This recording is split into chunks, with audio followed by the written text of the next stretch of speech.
10 محرم والے دن میری سہیلی مجھے امام بارگاہ لے گئی۔ میرے اندر ایک عجیب سی بے چینی تھی، دل خون کے آنسو رو رہا تھا۔ سہیلی کہنے لگی، شام غریباں سن کر تمہیں بہت سکون ملے گا، تمہاری ساری بے چینی ختم ہو جائے گی۔ میں وہاں پہنچی تو وہاں سب شیعہ مرد اور خواتین موجود تھے۔ اچانک ایک آدمی نے زور سے کہا، لائٹ بند کر دو۔ جیسے ہی لائٹ بند ہوئی میرا کلیجہ منہ کو آ گیا، کیونکہ کسی نے میرا نام لے کر پکارا۔ میرا نام شبانہ ہے۔ میرے ابو محلے میں موجود امام تھے اور میں بھی الحمدللہ ایک حافظ قرآن ہوں۔ میرا ایک ہی بھائی تھا جو اب مسجد میں مؤذن تھا اور شام کو بچوں کو ناظرہ قرآن پڑھایا کرتا تھا۔ ہمارا گھرانہ شروع سے انتہائی مذہبی اور نماز کا پابند تھا۔ میرے خاندان میں سبھی نے سرکاری اسکولوں سے میٹرک تک ہی تعلیم حاصل کی تھی۔ میں چونکہ پڑھائی میں کافی ذہین تھی اور جب میٹرک کا رزلٹ آیا تو میں اول آئی تھی، اس لیے ابو نے اس روز مسجد میں آنے والے سبھی نمازیوں کو مٹھائی بانٹی۔ میں آگے بھی پڑھنا چاہتی تھی۔ ابو سے جب میں نے خواہش کا اظہار کیا تو وہ سوچ میں پڑ گئے، کہنے لگے، کالج یہاں سے کافی دور ہے، تم کیسے جاؤ گی؟ اور بیٹا، ہمارے خاندان میں اتنا پڑھنے کا رواج نہیں۔ مگر جب میری آنکھوں سے موٹے موٹے آنسو بہہ کر گالوں پر آئے تو ابو نے مجھے سینے سے لگایا اور پڑھائی کی اجازت بھی دے دی۔ وہ دن میری زندگی کا سب سے خوشی کا دن تھا۔ میں نے کالج میں داخلہ لے لیا اور دل لگا کر پڑھائی کرنے لگی۔ کالج میں مختلف مذاہب اور مسالک سے تعلق رکھنے والے لوگ بھی موجود تھے۔ وہاں میری دوستی آمنہ سے ہوئی، جو ہمارے ہی محلے کی ایک لڑکی تھی اور بہت ہی خوش مزاج اور خوش اخلاق تھی۔ کچھ ہی روز میں ہم پکی سہیلیاں بن گئیں۔ ہماری کلاس میں اگلے بینچ پر ایک نئی لڑکی آ کر بیٹھی جس کا نام فاطمہ بتول تھا۔ انتہائی نرم لہجے اور با اخلاق لڑکی تھی۔ میں نے کبھی اسے مخاطب کرنے کی کوشش نہیں کی تھی۔ ایک دن کالج سے چھٹی ہوئی تو شدید گرمی تھی۔ میرے پاس موجود پانی ختم ہو چکا تھا۔ تبھی فاطمہ نے اپنے بیگ سے بوتل نکالی۔ تب مجھ سے رہا نہ گیا، میں اپنا گلاس اٹھا کر اس کے پاس گئی اور بولی، کیا تم مجھے تھوڑا سا پانی دے سکتے ہو؟ میرے سوال پر اس نے مجھے دیکھا اور کچھ بولتی اس سے پہلے ہی آمنہ نے مجھے بازو سے پکڑ کر پیچھے کر دیا۔ چونک کر کہنے لگی، یہ تم کیا کرنے والی تھی؟ پاگل ہو گئی ہو؟ ایک شیعہ لڑکی سے پانی لینے لگی تھی۔ آمنہ کی بات سن کر مجھے جھٹکا سا لگا۔ میں نے ایک نظر اس لڑکی پر ڈالی۔ مجھے تو خبر ہی نہیں تھی کہ وہ شیعہ ہے۔ میں نے آمنہ سے کہا، کیا ہو گیا ہے؟ پانی ہی تو مانگا ہے، اس میں کیا ہے؟ اور فوراً کہنے لگی، جانتی بھی ہو اس نے پانی میں کیا ملایا ہوگا؟ کیا خبر اس نے کچھ ایسا ملا دیا ہو جسے پی کر تم شیعہ ہو جاؤ؟ آمنہ کی بات سن کر میں جھنجھلا کر اس کا چہرہ دیکھنے لگی۔ میری زبان سے بے ساختہ استغفر اللہ کے الفاظ نکلے۔ میرا وجود جیسے کانپ اٹھا۔ میں نے ایک حقارت بڑی نظر فاطمہ پر ڈالی اور آمنہ بولی، تمہارے ابو کو پتہ چل گیا کہ تم ایک شیعہ سے پانی مانگ رہی تھی تو تمہارا حشر نشر کر دیں گے۔ میں تو اس لڑکی سے یوں دور ہوئی جیسے اسے کوئی بہت بڑی بیماری ہو۔ میں پانی پیے بغیر ہی آمنہ کے ساتھ کالج سے نکل آئی۔ ذہن میں کئی سوالات تھے۔ ہمارے ہاں شیعہ کا ذکر عام طور پر محرم کے مہینے میں کیا جاتا ہے۔ اس سے پہلے ہم دینی اور دنیاوی کاموں میں اس قدر مصروف ہوتے ہیں کہ کسی کو اپنی ذات کی بھی پرواہ نہیں ہوتی۔ آمنہ مجھ سے کہنے لگی کہ تم جانتی ہو ہم انہیں کافر کہتے ہیں، یہ لوگ ایسے ایسے کام کرتے ہیں کہ توبہ کرو۔ مجھے تو تمہیں بتاتے ہوئے بھی شرم آ رہی ہے۔ ایسی باتیں ہم بچپن سے سنتے آ رہے تھے اور ہماری سوچیں پختہ ہو چکی تھیں کہ شیعہ لوگ نیاز کے لیے جو کچھ بناتے ہیں، پتہ نہیں اس میں کیا کیا مکس کرتے ہیں۔ اس کے علاوہ جب 10 محرم کی رات آتی ہے تو یہ شام غریبہ کرتے ہیں۔ اس رات سبھی مرد حضرات اور عورتیں ایک بڑے کمرے میں اکٹھے ہو جاتے ہیں، پھر غلط کام کرتے ہیں۔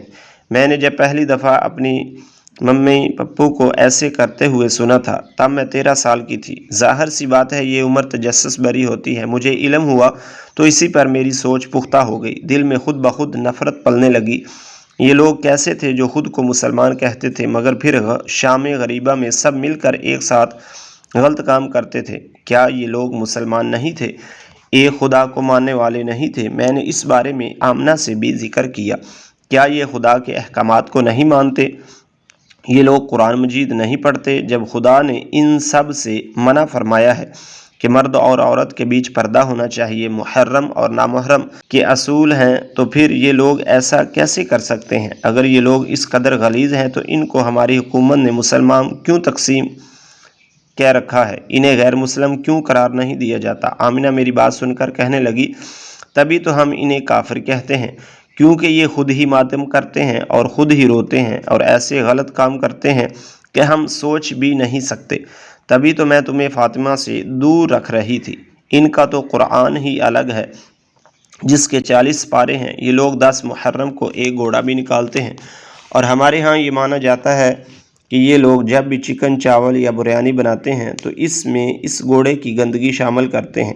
عورتیں اور یہ حافظ قرآن بھی نہیں ہوتے، ان کا تو اپنا الگ ہی دین ہوتا ہے۔ میں نے آمنہ کی باتیں سنی تو میرے دل میں ایک بار پھر نفرت پروان چڑھنے لگی۔ ایک دن میں کالج گئی تو فاطمہ میری جانب دیکھ رہی تھی۔ میں نے فوراً نظر چرا لی۔ اسے دیکھ کر ایک بار پھر میرے دل میں برے خیالات آنے لگے اور نفرت خود بخود بڑھنے لگی۔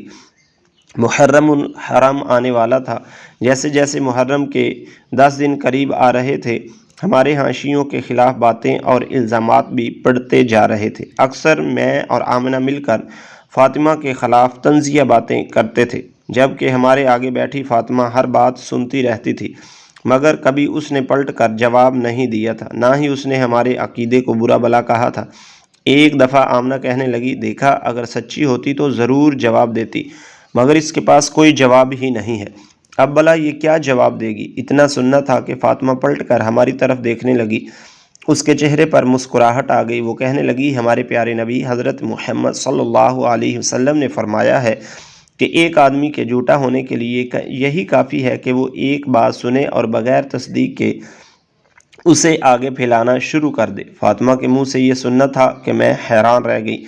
آخر اس کا مطلب کیا تھا؟ یہ فرمان رسول صلی اللہ علیہ وآلہ وسلم تھا، جس میں وہ فرما رہے تھے کہ جو شخص بغیر تحقیق کے بات آگے پھیلاتا ہے وہ جھوٹا ہوتا ہے۔ کیا یہ ساری باتیں تصدیق شدہ نہیں تھیں؟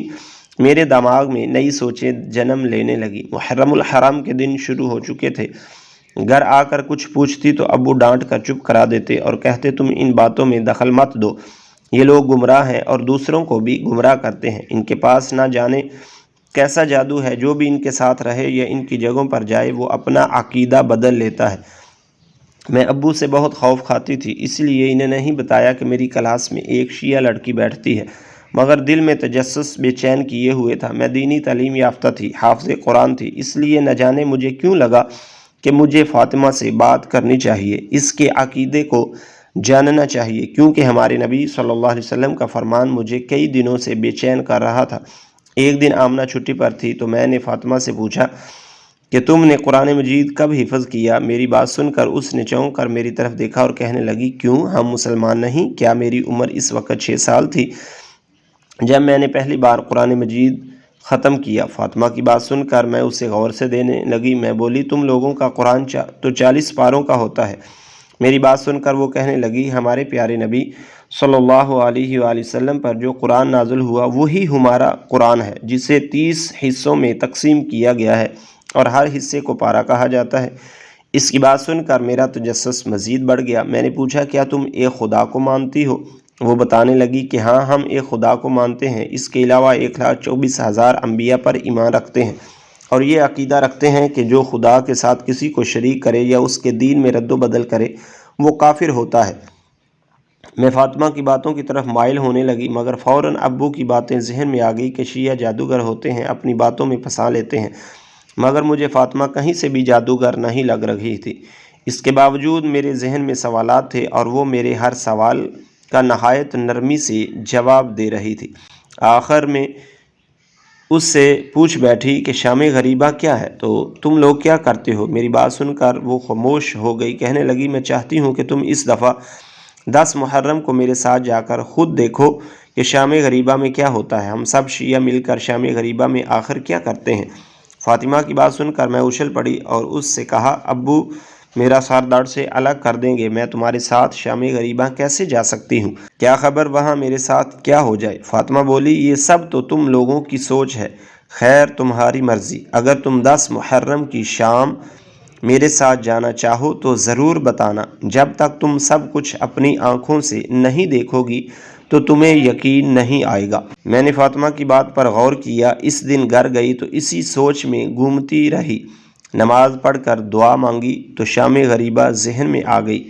قرآن مجید کھولا اور تلاوت شروع کر دی، مگر فاطمہ کی باتیں میرے دماغ سے نکل ہی نہیں رہی تھی۔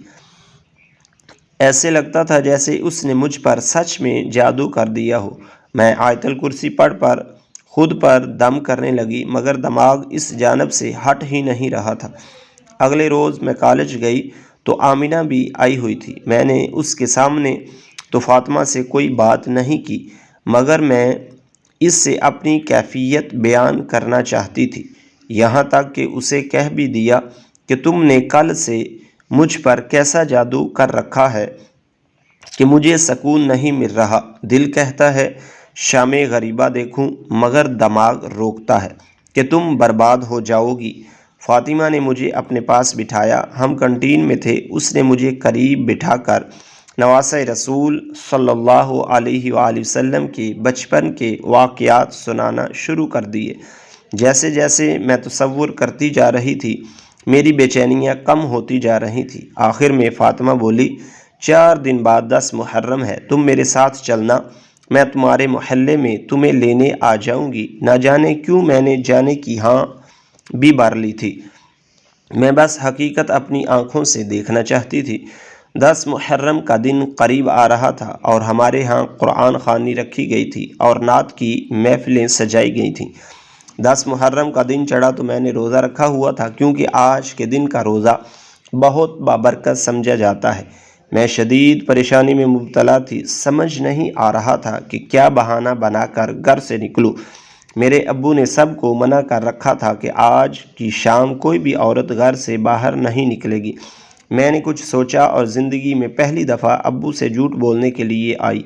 ابو سامنے بیٹھے تھے۔ میں نے کہا، ابو میری دوست آمنہ کے ہاں قرآن خوانی ہے، اس لیے مجھے خاص آنے کی دعوت دی گئی ہے، تو کیا میں اس کے ہاں چلی جاؤں؟ ابو نے یہ سنا تو کہنے لگے، وہ میری ایک عزیز کی بیٹی ہے، اس لیے تم چلی جاؤ، بھائی تمہیں چھوڑ آئے گا، اور جب واپس آنا ہو تو مجھے فون کر دینا۔ میں نے ہاں میں سر ہلا دیا۔ میرے پاس موبائل موجود تھا۔ میں نے فاطمہ کو کال کر دی۔ مغرب سے کچھ دیر پہلے بھائی مجھے آمنہ کے گھر کے پاس چھوڑ کر چلا گیا۔ اب فاطمہ آ چکی تھی۔ اس کا گھر ہمارے محلے سے 15 منٹ کی دوری پر تھا۔ اس نے سادہ سا لباس پہن رکھا تھا اور سیاہ برقعے میں ملبوس تھی۔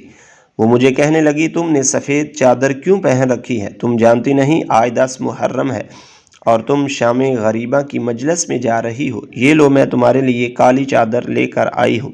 میں نے اس کی بات مانی اور فوراً چادر سے خود کو لپیٹ لیا۔ آگے نہ جانے میرے ساتھ کیا ہونے والا تھا۔ دل میں عجیب سے وسوسے تھے، جبکہ فاطمہ پرسکون تھی۔ اس نے میرا ہاتھ تھاما اور مجھے اپنے ساتھ لے جانے لگی۔ وہاں بینرز لگے ہوئے تھے۔ میرا وجود تھر تھر کانپ رہا تھا۔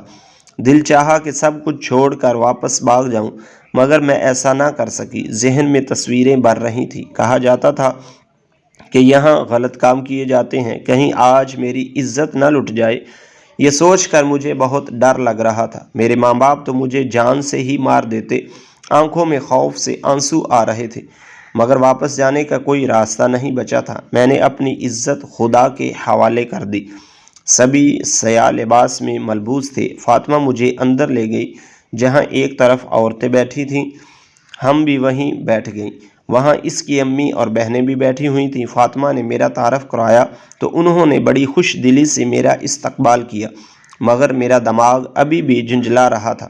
میں وہاں سے بھاگ جانا چاہتی تھی۔ مغرب کے فوراً ہی بعد لاؤڈ سپیکر پر ایک شخص کی آواز گونجی، جو کہنے لگا کہ تمام روشنیاں بجھا دی جائیں۔ میرا دل ڈوب گیا، گویا مجھے اپنی موت دکھائی دینے لگی۔ میں نے فاطمہ سے کہا، اب کیا ہونے والا ہے؟ ذہن میں تصور آیا کہ اب مرد بھوکے بھیڑیوں کی طرح عورتوں کی طرف بڑھیں گے، مگر جیسے ہی اندھیرا ہوا، ایک مرد لاؤڈ سپیکر پر واقعہ کربلا سنانے لگا۔ وہ امام حسین رضی اللہ عنہ کی شہادت کے بعد کا منظر بیان کر رہا تھا۔ وہ کہہ رہا تھا کہ جب رسول خدا صلی اللہ علیہ وسلم کے نواسے کو شہید کر دیا گیا تو ایک بھی مرد باقی نہیں بچا، سوائے امام حسین کے بڑے بیٹے کے، جو اس وقت بیمار تھے۔ امام زین العابدین کے علاوہ سب شہید ہو چکے تھے۔ وہ کہہ رہا تھا کہ شہادت کے بعد یزیدی فوج نے نواسہ رسول صلی اللہ علیہ وسلم کی لاش پر گوڑے دوڑا دیے۔ ہر طرف کہرام مچ گیا تھا، خیموں میں موجود مستورات رونے لگیں۔ جب یزیدی فوج خیموں کی جانب آئی تو خیموں کو آگ لگا دی گئی۔ ان کے پاس نہ بھائی تھا، نہ بیٹا تھا، نہ بھانجا، نہ بھتیجا، سب صحرا میں پامال ہو چکے تھے۔ خیموں کو آگ لگی تو سب چیخو پکار کرتی ہوئی باہر کی طرف دوڑی۔ ایک خیمے میں امام حسین کے بڑے بیٹے موجود تھے۔ سیدہ زینب سلام اللہ علیہ نے جب اپنے بھتیجے کا خیمہ جلتے دیکھا تو بیمار بھتیجے کو کندھوں پر اٹھا کر باہر آئیں تاکہ بھائی کی آخری نشانی کو بچا سکیں۔ کئی مستورات اور بچے اس بھگدڑ اور آگ میں جل گئے۔ حضرت امام حسین علیہ السلام کی 4 سالہ بیٹی بی بی سکینہ، جن کے برقعے میں آگ لگ چکی تھی، وہ اپنے بابا کا نام لے کر روتی ہوئی مدد کو پکار رہی تھی۔ خیموں کا سیاہ دھواں اور اندھیرا پھیل چکا تھا۔ معصوم بچی اپنے بابا کے پامال جسم کے پاس جا کر روتی رہی، زخمی کندھے دکھاتی، جلا ہوا کرتا دکھا کر روتی رہی کہ بابا میں یتیم ہو گئی ہوں۔ شمر نے بالیاں چھین لیں، خیمے جلا دیے۔ اس منظر کو شام غریبہ یعنی غریبوں کی شام کہا جاتا ہے، اور 10 محرم کی یہ شام جب منظر کشی کے ساتھ بیان کی جاتی ہے تو روشنیاں بجھا دی جاتی ہیں تاکہ آپ کا ذہن اس لمحے کربلا کا منظر دیکھ سکے۔ میں نے جب یہ سنا تو میرا وجود کانپ اٹھا، میری آنکھوں سے آنسو تھے کہ رکنے کا نام ہی نہیں لے رہے تھے۔ ویسے سب ہی زاروں قطار رو رہی تھی۔ میں نواسہ رسول صلی اللہ علیہ وآلہ وسلم پر ڈھائے گئے مظالم سن کر برداشت نہ کر سکی۔ دل سے بے ساختہ کروڑوں بار درود و سلام ان کی ذات کے لیے نکلے۔ 15 منٹ تک اندھیرا رہا، پھر روشنی ہو گئی۔ سبھی عورتیں رو رہی تھیں۔ یہاں مردوں اور عورتوں کے بیٹھنے کا بھی الگ انتظام کیا گیا تھا۔ شام غریبہ کی مجلس ختم ہوئی تو کئی حقائق مجھ پر آشکار ہو گئے۔